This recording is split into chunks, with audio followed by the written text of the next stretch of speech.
Have a good night, Kamala Harris. Now's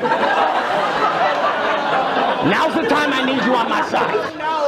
No, that was the most racist joke ever. No. The rule is that no matter what you do in your artistic expression, you are never, ever allowed to upset the alphabet people.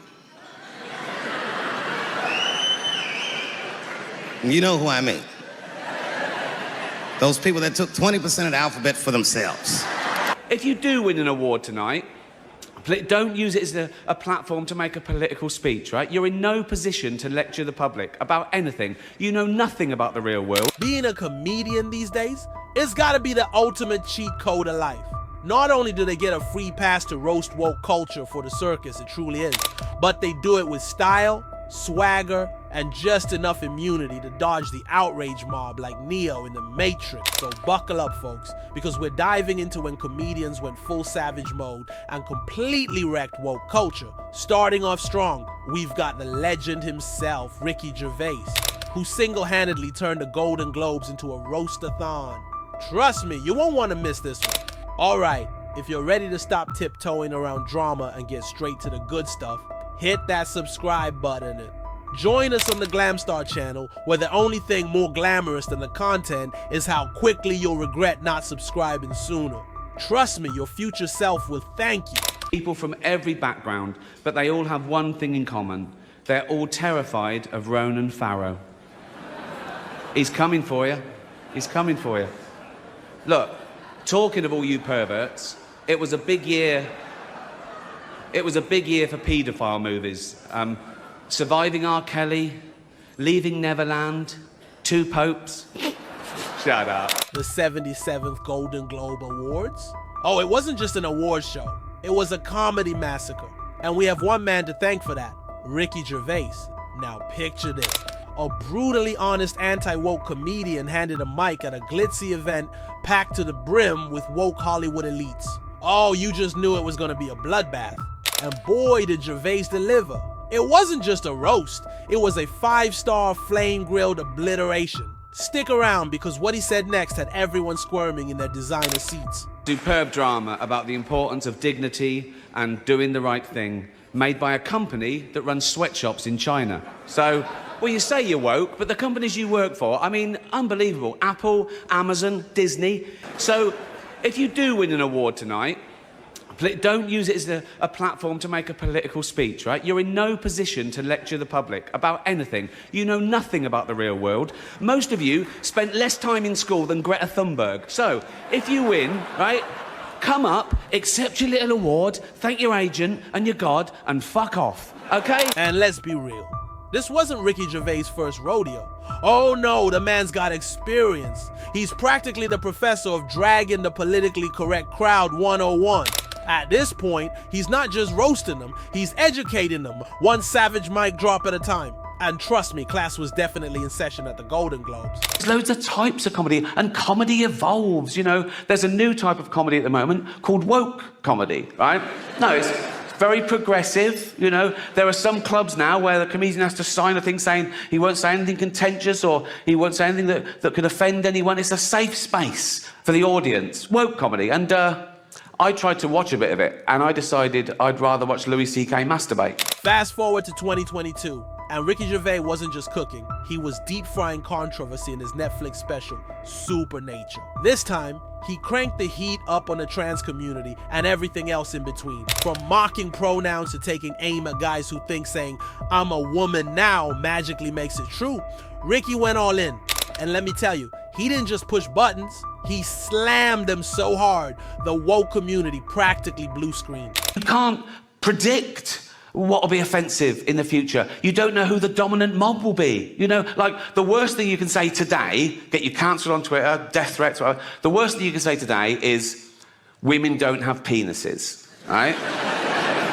Now, no one saw that coming. There are no 10-year-old tweets of people saying... You won't find a 10-year-old tweet of someone saying women don't have penises. Do you know why? We didn't think we fucking had to. And speaking of comedians who love turning the woke brigade into toast, let's talk about Troy Bond. This guy has been setting the woke-o-meter on fire with his razor-sharp wit and fearless jabs. If you thought Ricky was bold, Troy's out here showing that the next generation of comedians is more than ready to carry the torch and set it ablaze. I give credit where credit is due. I'm probably the most pro-anti-Trump comic out there. That No, you're not. Shut the fuck up! No, you shut the fuck up. As a white guy trying to talk for black people. I'm no, not. Bitch, no, you're not. Yes, I wasn't. No, you were. You just tuned in. You were trying to. Well, You were trying to. For what? What are you upset about? It's not me. No, and shut up. Any black person ever tried to laugh at his fucking jokes? No. This all went down during a stand-up performance at the Broadway Comedy Club in New York. Troy Bond was on stage, doing what he does best, when a heckler decided to accuse him of being racist. Not exactly the smartest move to make at a comedy show. True to form, Bond didn't miss a beat. He mocked her accusations and kept rolling with his set. But instead of taking the hint and sitting down quietly, she doubled down and went full-on cray-cray. Things escalated so much that security had to step in and escort her out. And just as she was being shown the door, Bond delivered one final savage mic drop that left the audience in stitches. You a bitch. Why do you think I'm doing this for a living? You think I was a football player? I'm a bitch, goddammit. There's nothing you can say to me I haven't said 6 inches from the mirror. You're the first name going in my suicide note tonight. Have a good night, Kamala Harris. Now's the time I need you on my side. No, that was the most racist joke ever. No, I got like 4 more in the chamber. Now that's how you handle a crazy person at your party. And you can bet Samuel Bay took a few notes when he sent this woke heckler straight to bed. No hesitation, just pure unfiltered comedy. This guy knows exactly how to put a heckler in their place and send them home with their tail between their legs. It's good. What's that? Said you need to stop picking on people. Start doing real jokes. I'm just going to repeat what he said, and I'm not lying. He said you need to stop picking on people and start telling real jokes. What? Now. Why are you applauding yourself, you jack? If you know anything about Samuel Bay, you know the guy's a genius at cracking up an audience with his mathematical humor. But during one of his shows, a woke heckler decided to shout out that he sucked. Now, most people would have gotten rattled, but not Sammy. Oh no, he took that moment and turned it into comedic gold. He didn't just shut the heckler down, he turned the jab into the perfect setup for even more jokes. By the time he was done, the crowd wasn't just with him. They were loving how effortlessly Sammy flipped the situation in his favor, leaving the heckler looking like they'd lost the lottery. Now. Why are you applauding yourself, you jackass? My brother. Okay, look. I'm a person, you're a person. I'm talking about real shit. Majoring in math, did that. Palestinian Jewish roommate, did that. Family from Beirut, did that shit. This is all real shit, brother. This is all real shit. This is my life. This is my life. You don't like talking about race? Or you don't like talking about race? Is that your thing? It's the cheap way out. It's the cheap way out, man. Well, you know what? Race is a reality to me, man. And it's a reality to most people. And I'm making light of it. I'm making light of it, brother. It seems like some folks are just itching for a reason to get offended, even when it's all in good fun. But Dave Chappelle, he's not here for that.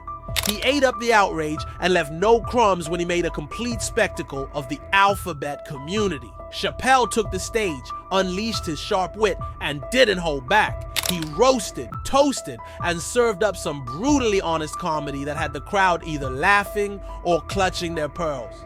Either way, he wasn't about to apologize for his truth. You see, what I didn't realize at the time and what Kevin had to learn the hard way is we were breaking an unwritten and unspoken rule of show business.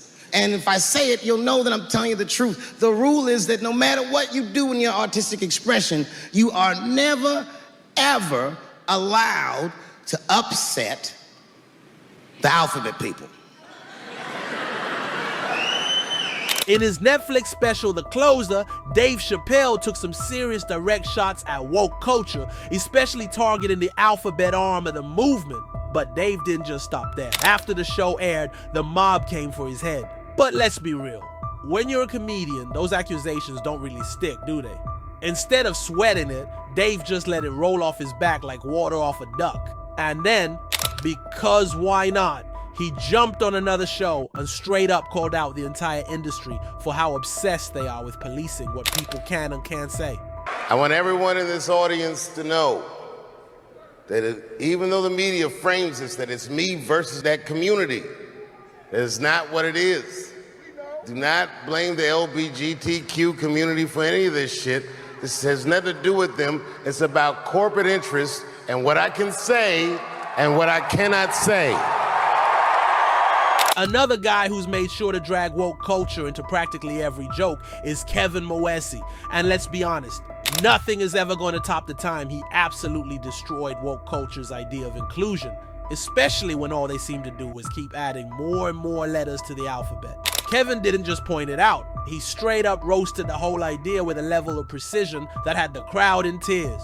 Talk about flipping the script on the so-called inclusive movement. So here's what happened. I get to the college and the student advisor is the lady in charge. She goes, just so you know, we did not have a good experience with our last comedian, and we want to make sure that you understand this is the student safe space. We don't want to trigger them. So all we ask is you don't talk about race, religion, politics, gender, sexuality, and don't make direct eye contact with them. During one of his shows, Kayvon shared a hilarious story about a college gig where things took a ridiculous turn. While performing, he tried to be inclusive and greeted the LQB community.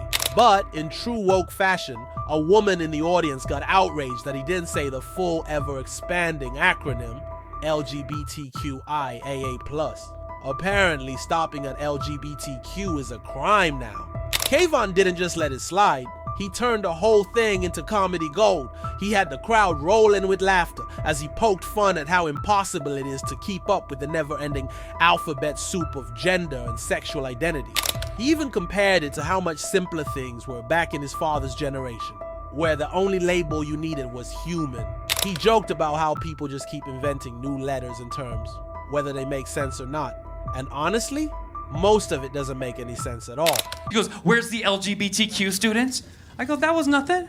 She goes, it's LGBTQIAA+, you idiot. And then she stormed off. Yeah, I was like, wait, I didn't know they did an update. Did you guys know they did an update? No. If you did, that's cool. You're like an iPhone 16. You're updated. I'm a little older. I'm an iPhone 7. I'm not quite there. iPhone 7 used to be good. It's not as good anymore, but don't hate on the iPhone 7, all right? It had its time. As funny as it sounds, it's downright insane how woke folks are out here inventing new names and tags whenever they feel like it. And heaven forbid you don't keep up with their ever-changing rulebook. Suddenly you're worse than Hitler for not dancing to their tune. But hey, at least we've still got guys like Andrew Schultz around to take out the trash. This man's out here doing the Lord's work, calling out the nonsense and turning it into comedy gold. I don't want to talk about that. What, do you really like animals, miss? Yes, you do. Which ones are your favorite? Every animal? That's sweet. Every single animal. They all have life. You're right. 100% right about that. They don't all need to. Thankfully, this one isn't about the alphabet gang and how obnoxious they can be. But the knockout was still just as crazy.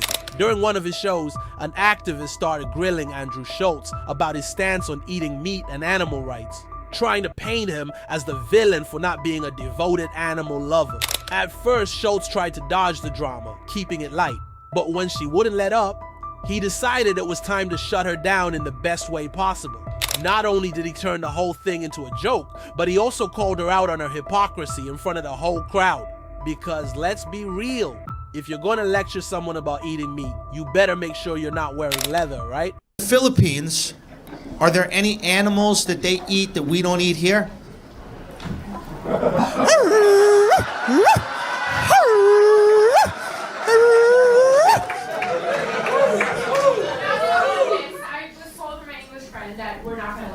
You're not going to win this. But it's not about win or lose. It's not about win or lose. It's just about understanding shit. In the Philippines, they eat dogs because they don't care as much about dogs, right? Because they don't have Chipotle. I guess the message was loud and clear.